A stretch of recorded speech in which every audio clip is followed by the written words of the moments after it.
are requesting for extra protection for the leadership of parliament when they are in their constituencies campaigning and engaging other activities.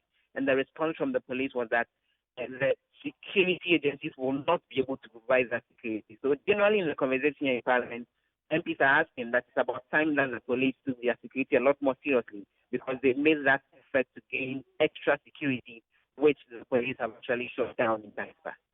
That's our parliamentary correspondent Joseph Opoku Gakpo. Now, earlier, Majority Leader Osechi Mensah-Bonsu and Minority Leader Haruna Idris called for swift arrest of the killers.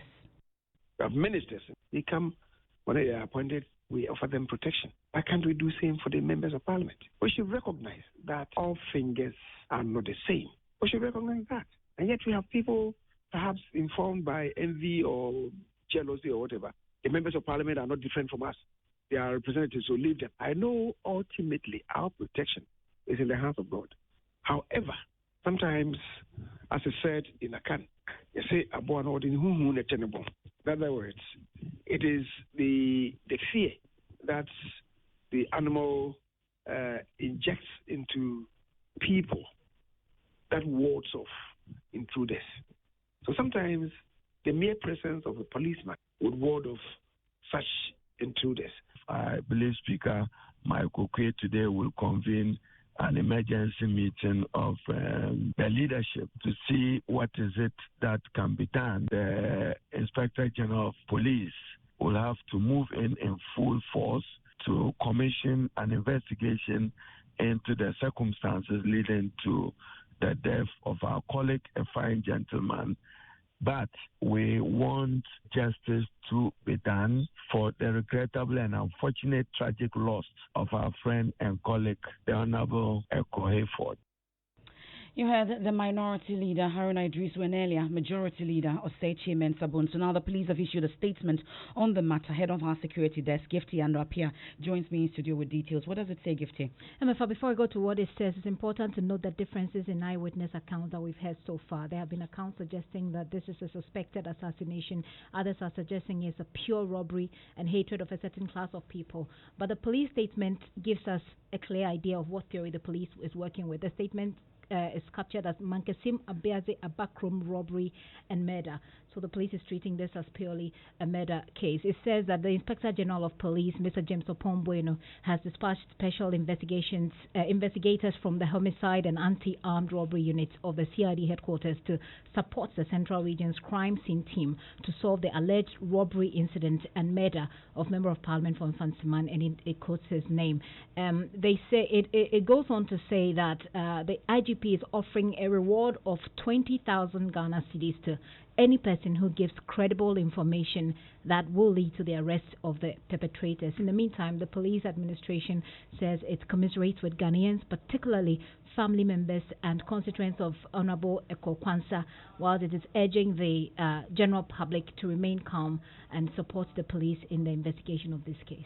Thank you so much, Gifty Andwapia. That's the head of our security desk. So earlier we mentioned that it was 2,000 Ghana cedis, but no, it's 20,000 Ghana cedis for anyone who would help arrest the killers of the late MP. But this incident is coming at a time several other parts of the country are recording robberies and incidences of violence. In the Ashanti region, 7 major robberies with 4 deaths, including a pregnant woman, have been recorded in the Ashanti region from June to October this year. Erastus Asaridonko has more. In June this year, the pregnant wife of a pastor in Kumasi was stabbed to death and his daughter severely injured by armed robbers at Ampetia in Kumasi. Juliana Adusei died from multiple knife wounds while his 6-year-old daughter was admitted at the Konfanochi Teaching Hospital.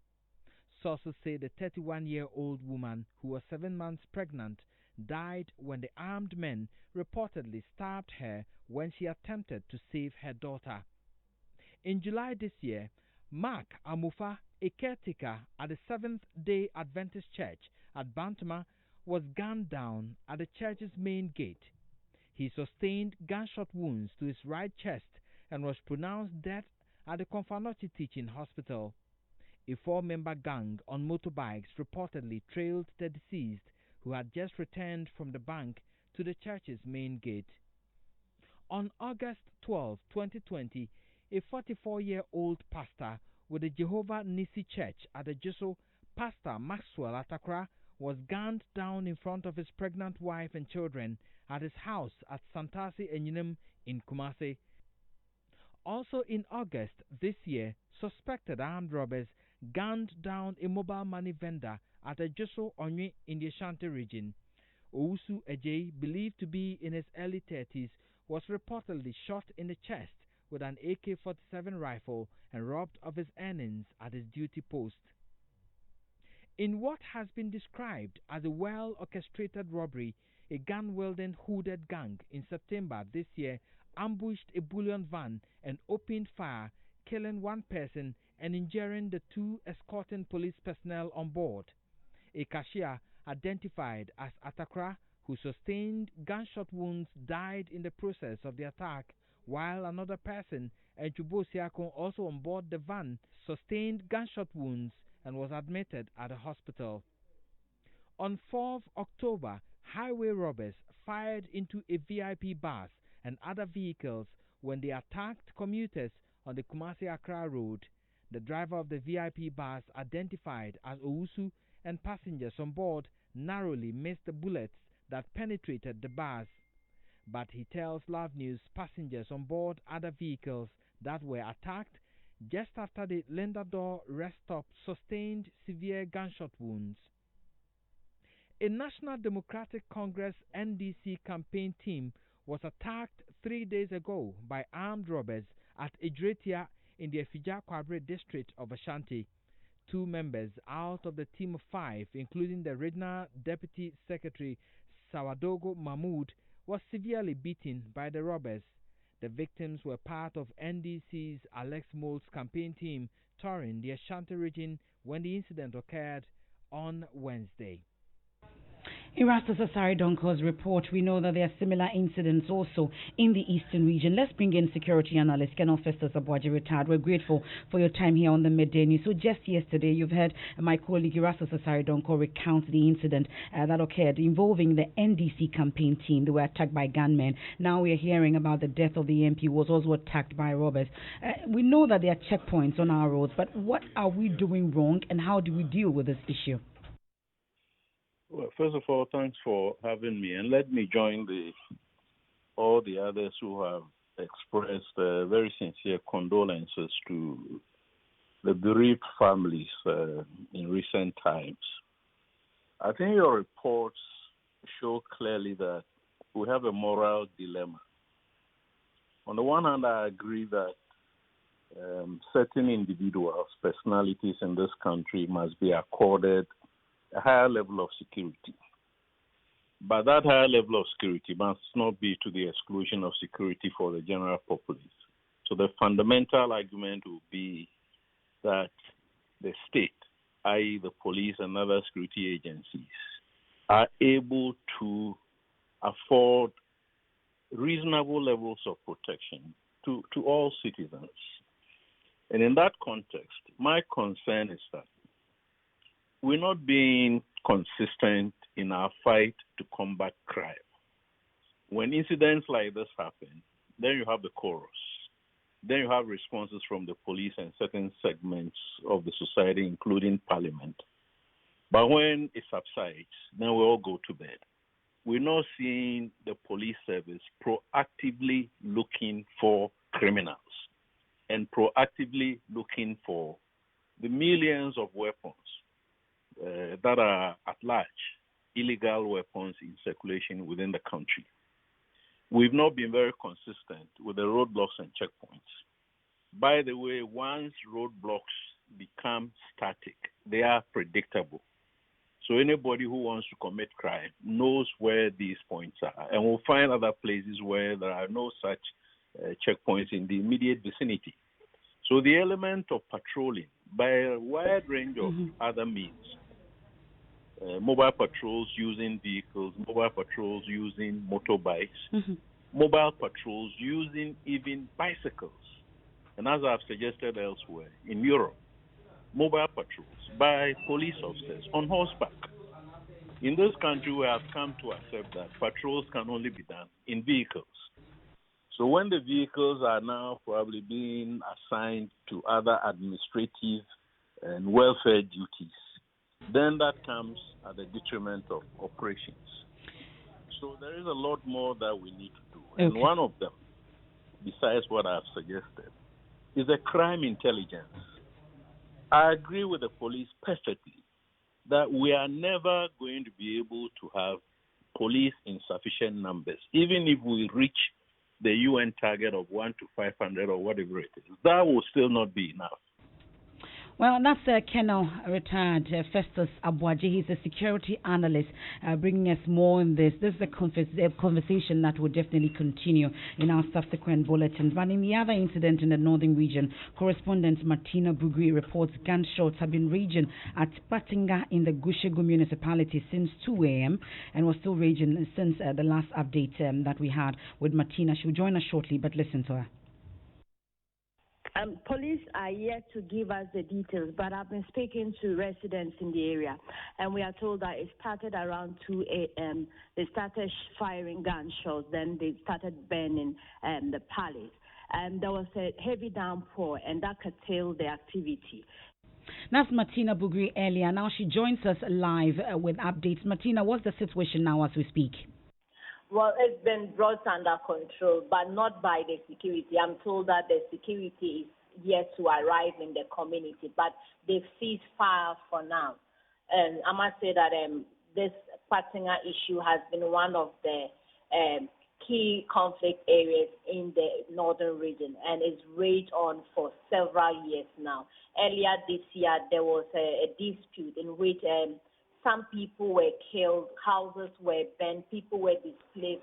They had to close down schools. And that's Northern Regional Correspondent Martina Bugri. This is the Midday News here on Joy 99.7 FM. 20,000 Ghana cedis has been put up as reward for anyone with information that could lead to the arrest of killers of Infantsiman MP Ko Kwanza. We've been hearing from leadership of Parliament as they convened an emergency meeting with discussions for increased security for MPs. When we return from the break, we'll hear from Deputy Minister of Health, Dr. Bernardo Koboy, sharing how he became a prefect on campus to protect vulnerable juniors from bully seniors.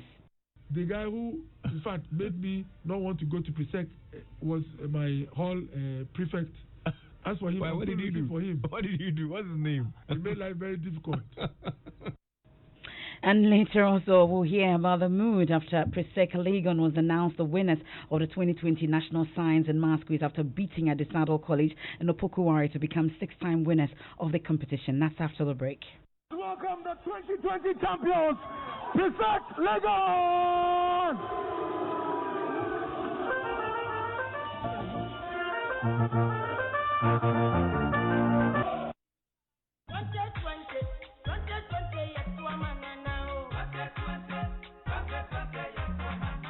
Fellow Ghanaians, small businesses grow Ghana's economy to help make it big. They give us jobs in our communities. Since 2017, the MPP has raised money and given training and contracts to women-owned small businesses. This December, remember your vote will make a difference in securing the jobs of millions of Ghanaians who are working thanks to NAPCO, Planting for Food and Jobs. One district, one factory. Let's protect our progress. Vote NPP. Vote Nana Akufo-Addo for 4 more years to do more for you.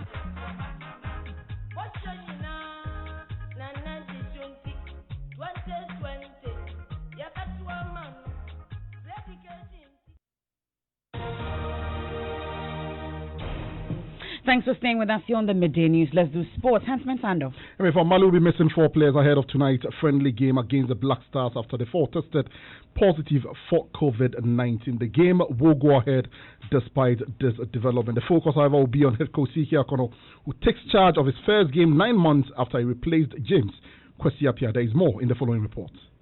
C.K. Akono will be in the dugout for the first time since taking over from Kwesi Appiah as head coach of the Black Stars in a tricky test against Mali later today. While the game forms part of preparations ahead of next month's AFCON qualifying matches against Sudan, it also affords Akono a chance to assess new players he's called up. Among them are Benson Annan, who plays for MSK Zelina, Emmanuel Lomote, who is with French outfit Amiens, and Kamaldeen Sulemana of FC Nordjylland. They will link up with old boys Jordan Ayew, skipper Andre, and Thomas Partey, who signed for Arsenal on transfer deadline day. The game kicks off at 4 p.m.